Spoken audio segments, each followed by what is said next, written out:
Hey all, welcome back to the RAD Experience with Roshani and AD on BRIMBANK Live on Live FM. We've spoken about how representation can be lacking, how misrepresentation can be impactful, and what representation does when it's present. We're now going to hear from Canadian actor, producer, and writer Farid Yazani. Fred, welcome to the show. Hey, thanks, guys. Thanks for having me. Thanks so much for giving us your time and being part of this conversation. It means so much to us. No worries. How are you doing in isolation all the way in Canada? Well, our accents suck compared to you guys right off the top, so it's not as fun here in that regard. But no, I've actually been okay, to be completely honest with you. I've sort of kind of taken the reins and made something happen in my own regard. So I'm currently actually doing online interviews similar to what you guys are doing back here in Canada. But we're streaming and we're talking to casting directors and producers and talent agents live using Zoom and then streaming on Facebook for people to ask questions for those people. So it's been really good, actually. Wow, that's really good. And thank God for technology, though. It's been a dream during this time. Trying to send a carrier pigeon in this day and age would not be fun, I'll tell you right now. Yeah, absolutely. So Fred, tell us a little bit about growing up. Where did your kind of journey begin? Well, I mean, I was always the obnoxious, loud child with high strung energy. I think I was diagnosed with ADD. I'm sure it's still a thing. So I was always the kid banging on the drums in high school and always speaking out in class and always making the jokes, typical class clown. I was lucky enough that I had a very supportive parent group. So my parents were very supportive of me and my passion for creativity. As well, what I did was my grade 8 middle school teacher, I'll always tell this story, was a very, very supportive teacher in the sense that he let me know that and there was a high school that actually was dedicated to the arts. So I actually had the benefit of attending a high school that gave you a credit, like a university credit. I don't know if it's the same in Australia how the credits work, but we get university credits. We got it for dramatic arts. So we would major in an art. So it would either be dramatic arts, dance, or music.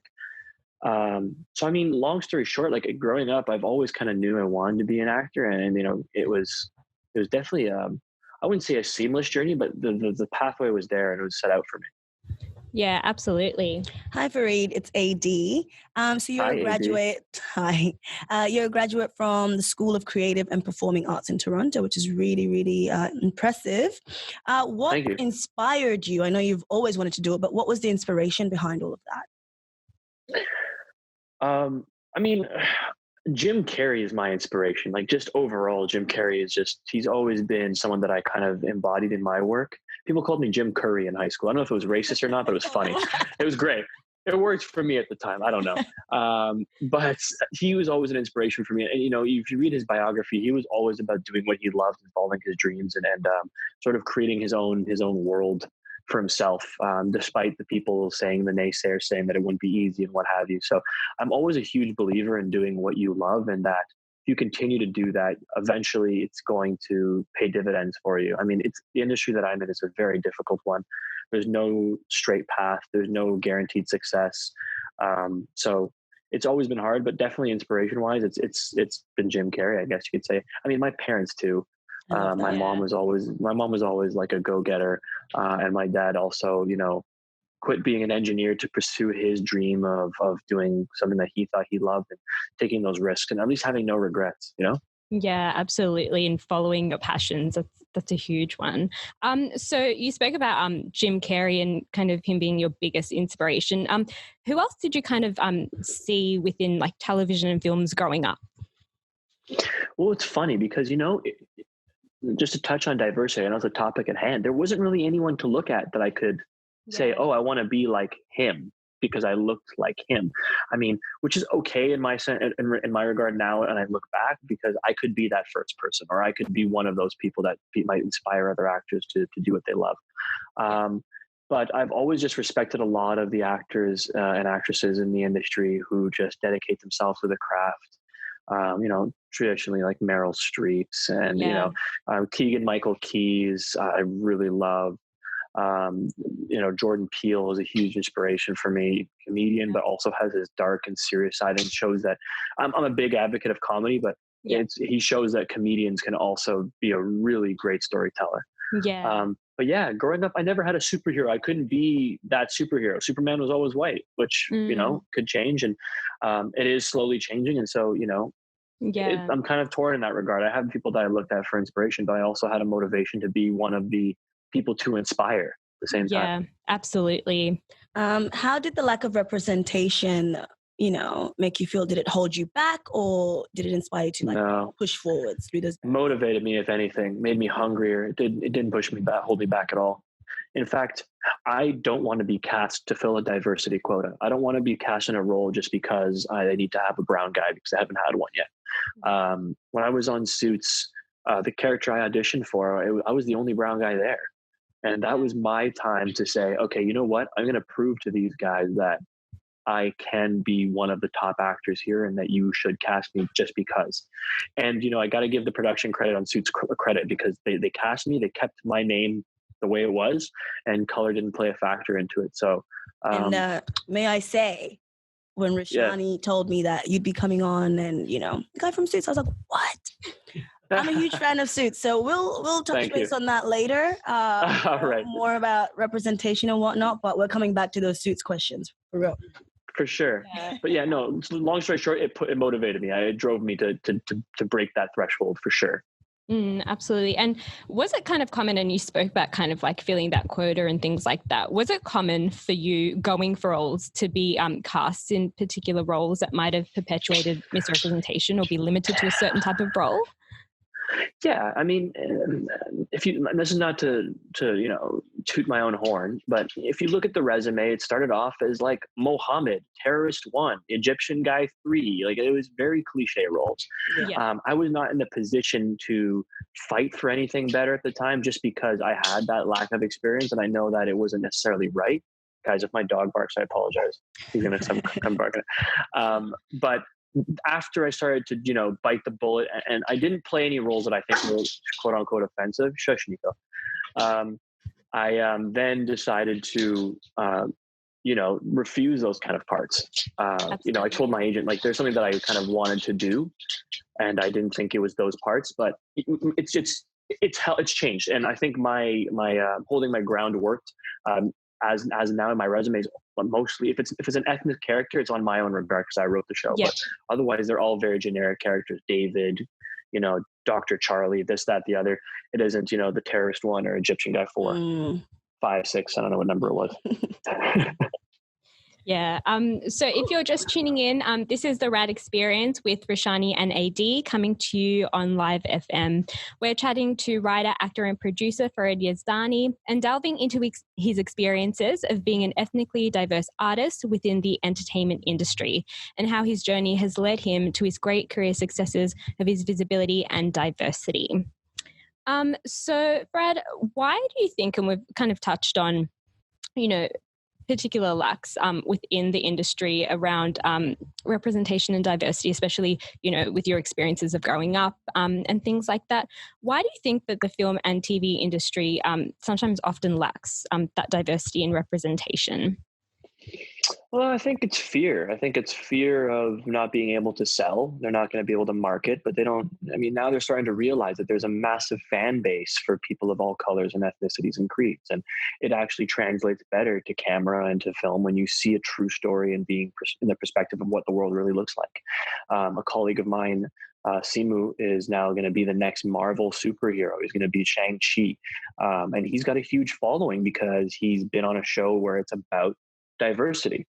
And so you can see those sort of, I hate to say that they're tests, but these tests have worked.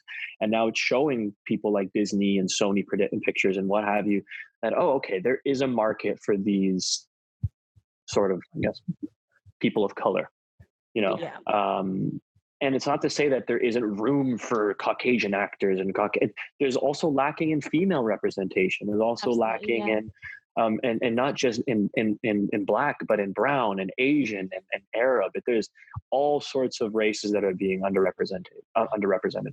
What do you?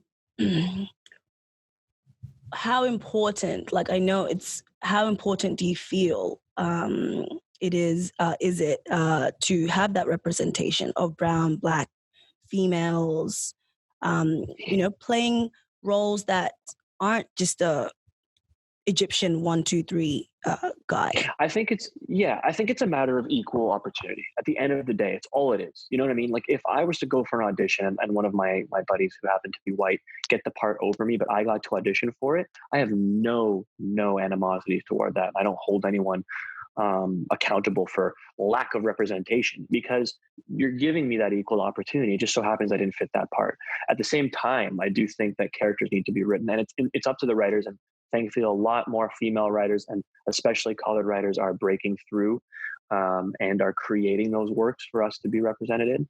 There are certain things that should be played diverse. Like, for example, love Jake Gyllenhaal. Should he be in Prince of Persia? No, I should have been. No. Yeah. But should he have been Prince of Persia? No, absolutely not. Should Mina Masood be Aladdin? Yes, that makes sense. You know what I mean? So in stories like that, where you're telling a story of race and you're telling a story of diversity, then have the people play that part. Not just that, have the writers write those stories. Let it come from the mouths of the people who are representing that story. Yeah, absolutely. And you touched on some really great points there. And I guess speaking about like being an actor and kind of having that representation, how does that kind of reflect you and impact you as an actor, like personally? Being seen and being valued, like that would mean a whole great deal, especially doing something that you absolutely love. Yeah, I'm not going to lie and say it doesn't hold any benefit. I'm going to be honest. Like the fact that because there's so little of our different colors of skin being represented, when you see one that can act and has a skill, you stand out.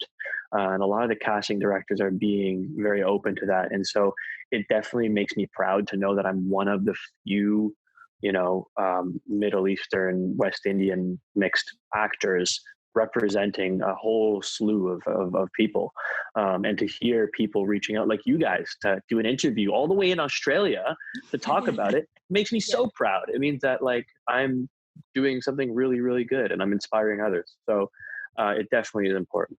Yeah. Oh, you're doing a great job. That's for sure. You said you wrote a few things yourself. Can you talk us through some of the things that you've done so far? Sure. Well, I don't know if you can see in the video, but there's the posters right behind me. So shameless, man, shameless. I do see it's marketing. Being an actor is all about marketing. No, I honestly, here's the thing. Our industry is very tough, and a lot of times you're going to hear actors complain about I'm not getting the parts, I'm not getting the roles. And at the end of the day, if you're sitting at home waiting for your phone to ring, first of all, you're going to go crazy because right now is a pandemic and no one is able to get access to anything. But second of all, you're not doing enough work. I always use this quote: there's a reason why actors pay their agent 15%. It's because they're responsible for 15% of your career. 85% of that is up to you. In fact, 90% if you want to go and do 110 and 115%. Yeah. So I went and I wrote a short film called Day Players that is about my life. Essentially, it's about 6 struggling actors trying to make it in the entertainment industry. I made sure I casted it diverse, all sorts of creeds and colors and race. And it touches on the industry subjects like lack of representation and the ridiculousness of the perception of how, ethnic actors are perceived in the industry. It's oh, you're dark skinned, so you must all be from the Middle East. It's like, no, there's multiple things. Yeah. But I found a lot of success, so much so, we won a Canadian Comedy Award, Best Short. Yeah. And now we're going to take that momentum and turning it into a series. We're actually working on a 6-episode web series based off of these characters and expand it into a larger world. So that is exciting for me. So awesome. Wow, that's amazing. And it's kind of like art imitating life. As you said, it's kind of like your journey through the industry, which is quite cool. I know that you mentioned Mina Masood, and I kind of wanted to touch on like the EDA Foundation, which I know that you have been a part of, and those particular like support systems and how they've kind of helped, build and support you. Can you tell us a little bit about that? Yeah, I think it's a great platform. I mean, Mina's a good friend of mine. We worked together on a couple of shorts, and in fact, the production company that helped work on Day Players also worked on multiple other films and shorts that me and him were part of. So that's where the connection came, and that's how I have that kind of relationship with him. He's grown exponentially. He's he's Aladdin, for God's sake. So it's brilliant. And not just, it's a triple win for me, because it's someone I know, it's someone who is from Canada, and it's also someone who's of ethnic descent. So it's a triple win. It's fantastic. And him using his voice and his following, his platform to, stand up to the industry, I think is very, very, very, very respectable. And the fact that he's reaching out to, the youth and the future filmmakers and writers, and providing grants and bursaries and opportunities for them is absolutely brilliant. It's something I hope to actually follow up in. If I one of these days get that sort of platform, I definitely want to do something very similar. Canada's got it really going on, may I say. Like, we all think all this stuff comes from the US. You got Drake. You got the NBA championship. Come on. Come on. Oh my goodness. Well, tell me how Suits came to be a thing. Oh, that's yeah. I mean, I have an agent. I have a great agent. And I audition and I audition and I audition, and you have to have thick skin to be in this industry. And a lot of times you're not going to get the part. You're never going to know why. Sometimes it's because you're too tall. Sometimes it's because you're too short. Sometimes it's because your hair didn't look good that day. Sometimes you just didn't do a good audition. But with Suits, it was a show that I loved just as much as you did. Mm-hmm. And when I knew I got that audition, I was pacing around my room in a full suit, tie, dress shirt, memorizing my lines, talking to myself, recording it, practicing, working on and an actor has to know everything about the craft. So I also knew the kind of shots a director might want to have done. So I practiced a turnaround look and then said the line. It was insane. But what was brilliant about that for me was I was only supposed to be on that for one episode. Wow. With Patrick, I had a big scene with him, and it's crazy because 2 weeks before that, I had a promo job where I actually was working for Visa, and I have a picture working with Patrick for Visa at TIFF. Pure coincidence. Go on set. Patrick looks at me. He's like, "Why do you look familiar, man?" I'm like, "Oh, dude, I worked with you 2 weeks ago doing a promo job." He's like, "You're the Visa guy." I'm like, "Yeah." What a world. And everyone thought I got it through that, but it wasn't. Yeah, that's what I was going to say. Connections. No, but it wasn't just pure coincidence. Just me just putting it out to the universe. It was pure coincidence. But the best part about that, and what made me feel really good about, myself as an actor, was that I was asked to come back for 2 more episodes. So, the AD just nonchalantly handling the script. He's like, "All right, see you in a couple of days." I'm like, "What?" He's like, yeah, here's your new sides. You're coming back. Here's your new character. Here's your new scene. And I got to do a scene with Harvey twice, Gabriel Mock, which was, wow. So I hit the jackpot with that. I got the only thing I wanted to see was with Jessica and the rest of the cast and Lewis. But hey, getting a scene with the 2 leads and being part of a big story arc, I'll take that as a win every day. So it's still to this day one of my favorite parts. I mean, I'm sure you get this a lot. I don't know. I doubt it. But go ahead. I don't. Well, you mentioned all of the actors you got to play alongside, and the people you wished, but one person you didn't mention. I know. Royalty, Miss Meghan Markle. Did you ever have a run? No, I'm kidding. No, yes, she was on set. She is a quirky person. I will say she's super fun. I don't know if you guys realize, but shooting these things is draining beyond all belief. We were there and they have a big budget, so they don't care. They'll pay us in overtime if they have to. We were there for 7 days shooting for 3 episodes. I got 7 days of work, and it was overtime, 14 hours just waiting, sitting, shooting, waiting, sitting. And Meghan Markle was in the courtroom at all times. She was essentially kind of background, but establishing character. And I remember one time we're sitting there. I'm in the courtroom. And all I hear in the background is, I look back, and Meghan Markle just making noises, just childish noises, just sighing. So she's super down to earth. She's super grounded. We had no idea she was dating the prince. I had no idea she was getting married. And no, I didn't go to the wedding. I wasn't invited. I wasn't that cool. I don't know if she remembers me, but yes, I do get that question a lot. And she was a pleasure to be around. She was very, very friendly. And we had great conversations when we were there. I love that. What are you currently working on at this very moment in time? Or are you just strictly promoting, your day players? players back then? I'm currently working on not getting sick, staying indoors. I mean, project wise, yeah, I'll be blunt. It's slowed down. The industry has slowed down. I mean, no, before this happened, I had been, I shot a feature film that Seth MacFarlane, the creator of Family Guy, wrote. So that's coming out in 2022, I think. Wow. I've also done a couple other features. One's called Tehranto, which is about the life of being a Persian in Toronto. So I'm also Iranian, of Iranian descent on one half. So that was a really great story because you don't see it very often. So I have a couple things coming out. Odd Squad is a show that I'm on that I love. I get to play a British bad guy with freeze handgun and a weird bowler hat.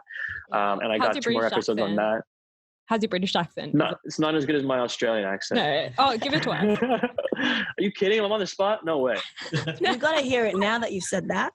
There's no way I'm going to do it. No, there's no way. There's no way. There's absolutely no way. It's just pure embarrassment. Talk to my agent. Call my agent. I'll do it for you. Yeah. I'll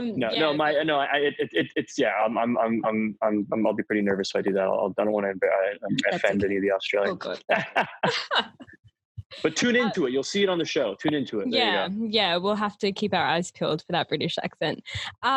You have touched on some amazing points and insights into your experiences, and we're super grateful. And I know it's a lot of these things that you're talking about resonate with a lot of young people within the arts and entertainment industry, but also beyond that as well in other fields. So thank you so much for being a part of this interview and for giving us your time. We're going to do like a quick fast round, kind of a couple of questions. So we're going to, first answer that comes to your mind when we ask you these ones. Okay, are you ready? Sounds like a real good time. Let's do it. Yeah. All right. Okay. What would your last meal on Earth be? Surf and turf, steak and lobster. That sounds good. We are going to move past the biggest inspiration because you already told us Jim Carrey. All right. Michael Jackson, number 2. But carry on. I thought it was your parents' number 2. Okay, they're really going down the line. Yeah, they're fine. They can go to the bottom. They'll still love me. All right. What would your life mantra be? Laugh now, cry later. That's really good. That's very profound. Yeah. I like that. Yeah. And obviously our show is called the RAD Experience. So what is your most raddest experience? Ooh, that's a tough one. My most raddest experience? Oh, probably I went to Bali before the whole pandemic happened. So I spent my birthday in Bali and I got to celebrate before everything was on lockdown. So it was literally perfect timing. So I think that's pretty rad. Oh gosh, amazing. Well, thank you so much, Farid. You have been so great giving us your time. Do you want to kind of let our audience know where they can find you on social media and kind of continue with that plugging of like, your Instagram handle and your Twitter handle? Yeah, sure. So I think everything is just my name at Farid Yazani. It sounds exactly how it's spelled, FARID YAZDANI. I think Twitter is Farid _Yazdani because some random guy in Sweden has my same name. Oh, I hate that. So I even messaged him, like, come on, guy, everything else is easy. You're making it hard for me. But yeah, Instagram, Facebook, and Twitter, I'm on all platforms. I refuse to download TikTok. And if I do, it means I'm going through a really rough time. Yeah, I think that there was like this thing and it was like, people who refuse to download TikTok think they have like a PhD in maturity. But I'm like, well, I'm not going to, okay? Like...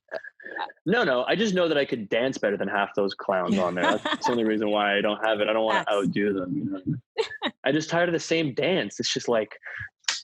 Honestly, I come on. Couldn't agree with you more.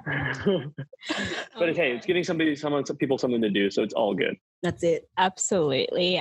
Thank you so much, Brad. Thanks for chatting to us.